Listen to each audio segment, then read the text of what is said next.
I just read my scripts out loud and hope to goodness I can remember the lines and speak up, that's all. She ruled Hollywood like a queen, commanding screens and headlines with elegance, poise, and power. For decades, Joan Crawford shaped her own myth, concealing the chaos that lurked just beneath her glossy surface. But in a world built on secrets, it only takes one whisper to shatter an empire. One taped phone call, one journalist, and one drunken limousine ride became the ticking time bomb that would end her career forever. What the world once saw as glamour was stripped away by a reel of magnetic tape, and what remained was a raw, unfiltered portrait of a woman haunted by ambition, betrayal, and obsession. Early years of pain and grit. Born Lucille Fay LeSueur on March 23, 1906, in San Antonio, Texas, Joan Crawford's life began with abandonment. Her father left when she was just 10 months old and never returned. Raised by her struggling mother and a stepfather who ran local theaters, young Lucille found her first refuge in the world of performance. But even her escape came at a cost. A shattered foot from a fall onto broken glass forced her through 3 surgeries, crippling her dance dreams temporarily and embedding pain deep into her identity. She worked as a maid to afford school, lived without a real childhood, and yet she never stopped dreaming. The rise to stardom. She clawed her way into the industry. From a Charleston contest in Kansas City to a Broadway break in New York, every step was a hustle. A failed screen test at MGM turned into relentless persistence until, in 1924, she finally earned a contract, $75 a week. She arrived in Hollywood unknown and broke, playing a body double in Lady of the Night. MGM rebranded her name through a contest. She hated Joan Crawford, thinking it sounded like crawfish, but the name stuck, and soon, so did the fame. By 1928, her breakout role in Our Dancing Daughters made her a symbol of modern youth. She wasn't just seen, she was believed in. Talkies and Triumph. The arrival of talking pictures ended many silent-era careers, but not Crawford's.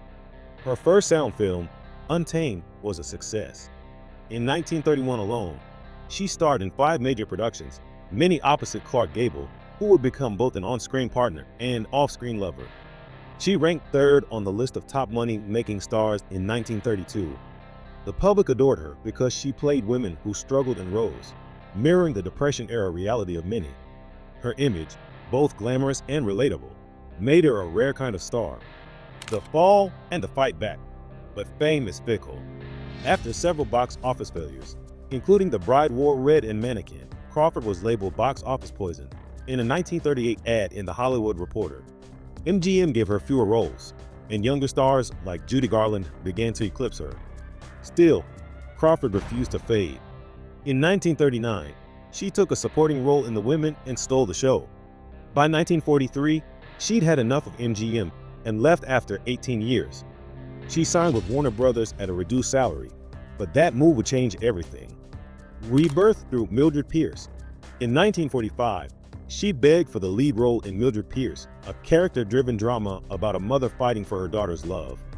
Warner Brothers hesitated. She tested for the role and proved them wrong. The film became a massive success, earning Crawford her first Oscar. She didn't attend the ceremony, but staged a now iconic photo op in bed with her trophy. At age 40, she had done the unthinkable. She reinvented herself.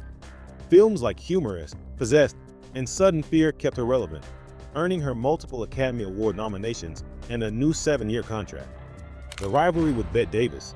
But it wasn't just roles that made headlines, it was rivalries. The most notorious was with Bette Davis. Their shared film, Whatever Happened to Baby Jane, in 1962 reignited both their careers and fueled one of the nastiest feuds in Hollywood history. Crawford brought the project to life. Davis got the Oscar nomination. Rumors swirled that Crawford lobbied behind the scenes to block Davis from winning. The animosity wasn't just gossip, it was war, with on-set sabotage, physical altercations, and dressing room games. But the movie was a hit, and Crawford once again re-emerged from the ashes. The woman behind the glamour. But fame came at the cost of personal peace. 4 marriages, none lasting, and a string of controversial adoptions painted Crawford's personal life in complex hues. Her relationship with adopted daughter Christina Crawford would later explode into public scandal. Crawford's intense drive, obsessive control, and rumored cruelty at home didn't match the image of the polished star. Allegations of beatings, starvation, and manipulation would surface after her death, but the cracks were already showing while she was alive. The journalist who taped everything. Enter Shirley Etter, a journalist from Detroit who seemed harmless, friendly. Crawford and others confided in her, unaware she was secretly recording phone calls. She played a dangerous game, using charm to lower guards and a tape recorder to expose raw truths. The most damaging recording came from a limousine ride where Crawford, drunk and barely coherent, unraveled everything she had spent decades protecting. By 1975, at least a dozen major Hollywood insiders had heard the tapes. Invitations stopped coming. Work dried up. Crawford's reign ended not with a scandalous affair or financial ruin, but with her own voice caught on tape, undoing her legend. The final years and bitter legacy. Joan Crawford's final years were a slow fade into obscurity. In 1970, she starred in Trog, a bizarre horror film that would be her last. She tried to maintain dignity, attending White House dinners, appearing in soap operas, even taking roles meant for much younger actresses, but Hollywood had moved on. The woman who once lit up the silver screen was now seen as a relic. On May 10, 1977, she died alone in her New York apartment. She gave away her dog just days before, knowing she couldn't care for it anymore. Her death certificate listed heart failure, though rumors claimed cancer. Her will excluded her eldest children, Christina and Christopher, stating only, for reasons well known to them. In 1978, Christina Crawford's memoir, Mommy Dearest, detonated like a bomb in the Hollywood history books. The portrait she painted was not of a trailblazing star, but a terrifying, abusive mother. The infamous no-wire hangers scene became cultural shorthand for maternal cruelty. Critics questioned Christina's motives, especially given her exclusion from the will. But others believed her. The twins Crawford had also adopted denied the claims. Yet the damage was irreversible.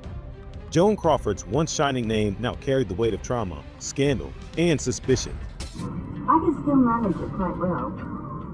I think this is far more sexy than complete nudity. Well, I think I still use certain qualities of it and certain phases of it. It's very helpful.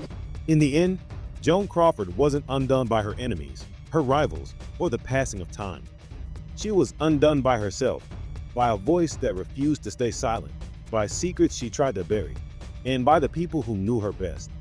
The magnetic tape captured not just slurred words or bitterness, it captured the unraveling of a myth.